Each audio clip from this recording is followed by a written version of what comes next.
हमें इस व्यवस्था को सरल और आम जनता के लिए ग्राह्य बनाने की जरूरत है। हमें कोर्ट्स में स्थानीय भाषाओं को प्रोत्साहन देने की जरूरत है। इससे देश के सामान्य नागरिकों का न्याय प्रणाली में भरोसा बढ़ेगा, वो उससे जुड़ा हुआ महसूस करेगा।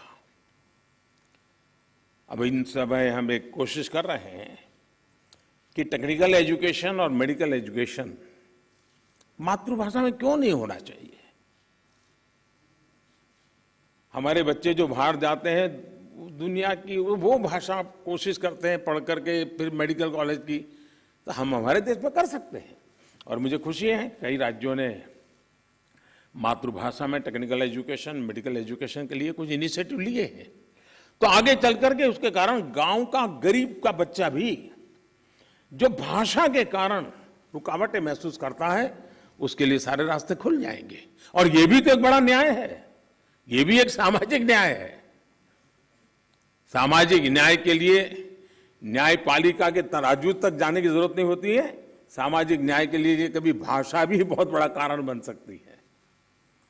साथियों, एक गंभीर विषय सामान्य आदमी के लिए कानून की पेचीदगियां भी है।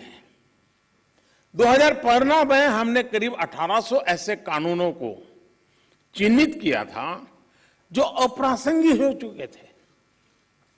इनमें से जो केंद्र के कानून थे, ऐसे 1450 कानूनों को, 1450 कानूनों को हमने खत्म किया।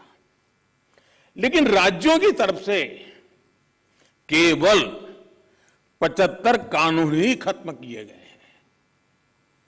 मैं आज सब बड़ी आदरणीय मुख्यमंत्रीगण यहां बैठे हैं, मैं आपसे बहुत आग्रह करता हूं कि अपने राज्य के नागरिकों के अधिकारों के लिए, उनकी ईज ऑफ लिविंग के लिए आपके यहां भी ये कानूनों का इतना बड़ा जाल बना हुआ है, काल बाह्य कानूनों में लोग फंसे पड़े हैं, उन कानूनों को निरस्त करने की दिशा में आप कदम उठाइए। लोग बहुत आशीर्वाद देंगे जी। साथियों, न्यायिक सुधार केवल एक नीतिगत विषय या पॉलिसी मैटर ही नहीं है। देश में लंबित करोड़ों केसेस के लिए पॉलिसी से लेकर टेक्नोलॉजी तक हर संभव प्रयास देश में हो रहे हैं और हमने बार बार इसकी चर्चा भी की है। इस कॉन्फ्रेंस में भी आप सब एक्सपर्ट्स इस विषय पर विस्तार से बात करेंगे ही, ये मुझे पर विश्वास है। और मैं शायद बहुत लंबे अरसे तक इस मीटिंग में बैठा हुआ हूं। शायद जजीज को ऐसी मीटिंग में आने का जितना अवसर मिला होगा उससे ज्यादा मुझे मिला है, क्योंकि मैं कई वर्षों तक मुख्यमंत्री के रूप में इस कॉन्फ्रेंस में आता रहता था। अब यहाँ बैठना मौका आ गया है तो यहाँ से आता रहता हूँ। तो एक प्रकार से मैं इस महफिल में सीनियर हूँ।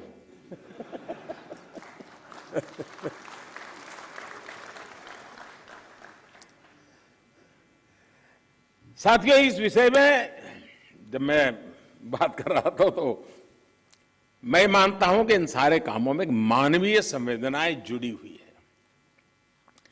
मानवीय संवेदनाओं को भी हमें केंद्र में रखना ही होगा। आज देश में करीब 3.5 लाख प्रिजनर्स ऐसे हैं जो अंडर ट्रायल है और जेल में है। इनमें से अधिकांश लोग गरीब या सामान्य परिवारों से। हर जिले में डिस्ट्रिक्ट जज की अध्यक्षता में एक कमेटी होती है ताकि इन केसेस की समीक्षा हो सके, जहां संभव हो बेल पर उन्हें रिहा किया जा सके।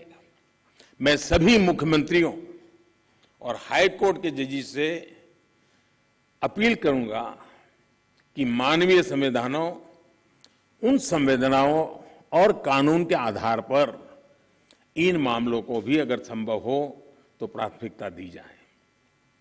इसी तरह न्यायालयों में और खासकर स्थानीय स्तर पर लंबित मामलों के समाधान के लिए मध्यस्थता, मीडिएशन भी एक महत्वपूर्ण जरिया है।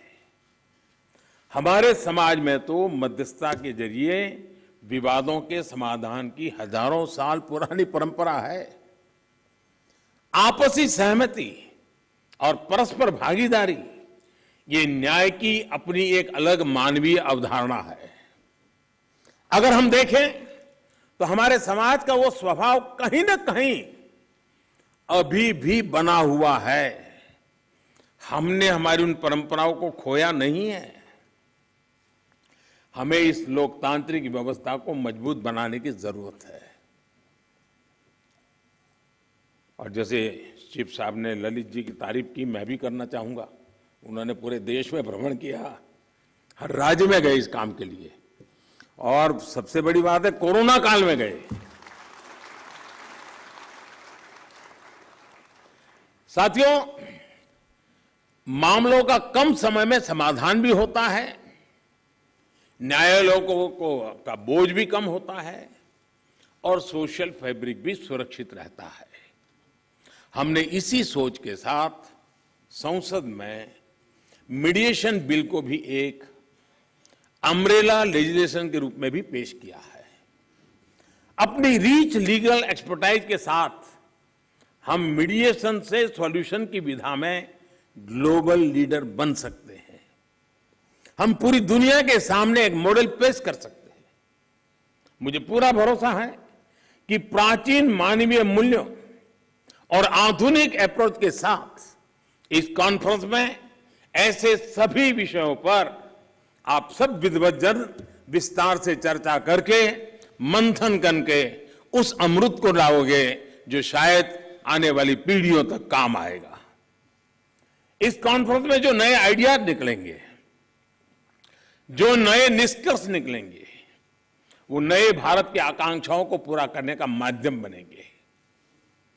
इसी विश्वास के साथ मैं फिर एक बार आप सबके मार्गदर्शन के लिए मैं आपका आभारी हूं और मैं सरकार की तरफ से ये विश्वास दिलाता हूं